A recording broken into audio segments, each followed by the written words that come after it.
اور وہ حدیث پاک بھی صحیح نہیں کہلائے گی، کیونکہ اس میں یہ والی شرط مفقود ہو جائے گی۔ دوسری شرط جو علماء نے ذکر فرمائی وہ کیا ہے کہ وہ اس حدیث پاک کی جو سند ہے، اس سند کے اندر جتنے بھی روات ہیں وہ سارے کے سارے روات عادل ہوں۔ اب عادل کا مطلب یاد رکھیے گا، یہ بات ذہن نشین کیجیے گا کہ یہاں عادل کا مطلب انصاف پسند نہیں ہے، جو ہمارے ہاں عام طور پر معاشرے میں سمجھا جاتا ہے کہ جی عادل ہے یہ شخص، انصاف پسند ہے، انصاف کرنے والا ہے، عادل پسند ہے۔ یہاں عادل سے مراد یہ نہیں ہے، بلکہ اصطلاح محدثین کے مطابق عادل سے مراد یہ ہے کہ جس کے اندر 5 اسباب طعن نہ پائے جائیں، 5 اسباب طعن جس کے اندر نہ پائے جائیں۔ فتاوی رضویہ شریف کے اندر امام اہل سنت سیدی اعلی حضرت رحمہ اللہ تعالی آپ نے بھی اس چیز کو ذکر فرمایا۔ میں آپ کے سامنے اسی ویڈیو کے اندر انشاءاللہ کریم آپ کے سامنے وہ چیزیں رکھوں گا۔ آپ نے ذکر فرمایا کہ 5 اسباب طعن جس کے اندر نہ ہوں، کون کون سی؟ فرمایا کذب نہ ہو، کہ وہ راوی جھوٹا نہ ہو۔ دوسرا فرمایا تہمت بالکذب نہ ہو، کہ اس راوی کے اوپر جھوٹ کی تہمت تک نہ ہو۔ تیسرا فرمایا کہ وہ راوی فاسق نہ ہو، فسق اس میں نہ پایا جائے۔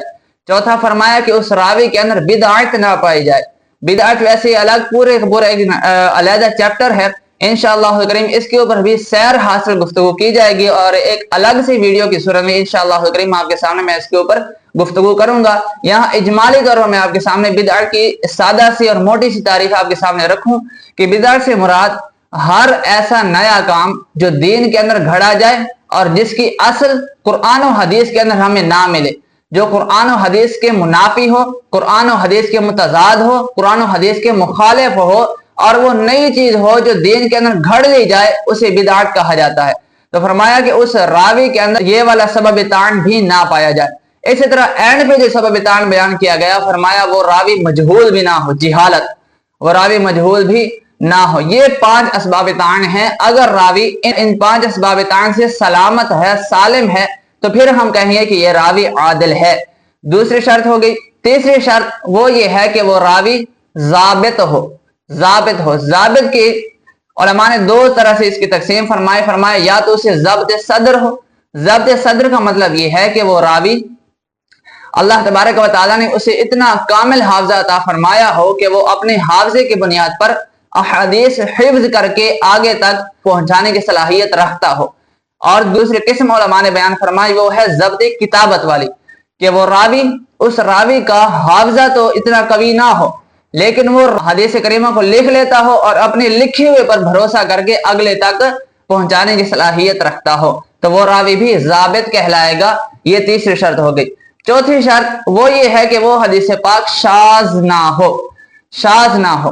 شاذ کا مطلب یہ ہے، سادہ سی تعریف، موٹی سی تعریف اگر آپ کے سامنے میں رکھوں، وہ یہ ہے کہ اگر کوئی ثقہ راوی بذات خود ثقہ ہے لیکن وہ اپنے سے اوثق راوی کی مخالفت کر لیتا ہے، اپنے سے اوثق راوی کی اگر وہ مخالفت کر لیتا ہے، یعنی کسی ایسے راوی کی وہ مخالفت کر لیتا ہے جو اس سے زیادہ ثقہ ہے، تو اس روایت کو کہا جائے گا کہ یہ روایت شاذ ہے۔ جب وہ روایت شاذ ہوگی تو وہ حدیث صحیح نہیں کہلائے گی۔ اسی طرح فرمایا کہ وہ حدیث جو اینڈ پہ 5ویں شرط ہے وہ یہ ہے کہ وہ حدیث معلول نہ ہو، وہ حدیث معلول نہ ہو۔ معلول کا مطلب یہ ہے کہ اس کے اندر ایسی علت خفیہ قادحہ بھی نہ پائی جائے کہ جس علت کی وجہ سے، جس عیب کی وجہ سے اس حدیث کو صحیح نہ کہا جا سکے۔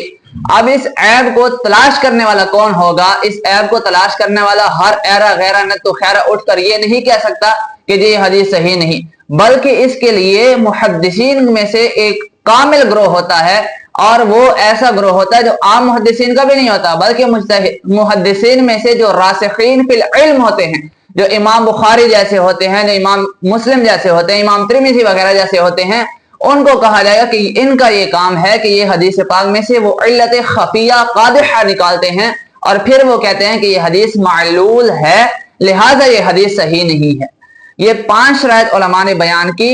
جس حدیث پاک کے اندر یہ 5 شرائط پائی جائیں، ان میں سے ابتدائی 3 شرائط ہیں وجودی اور باقی 2 شرائط ہیں عدمی۔ مطلب کیا ہے؟ مطلب یہ ہے کہ ابتدائی 3 شرائط اس حدیث پاک کے اندر پائی جائیں۔ وہ کون کون سی؟ پہلی شرط یہ ہے کہ اس کی سند متصل ہو۔ دوسری شرط یہ ہے کہ اس کے روات سارے کے سارے عادل ہوں۔ تیسری شرط یہ ہے کہ اس کے روات سارے کے سارے ضابط ہوں، چاہے ضبط صدر ہوں ان کو یا چاہے ضبط کتابت ہو۔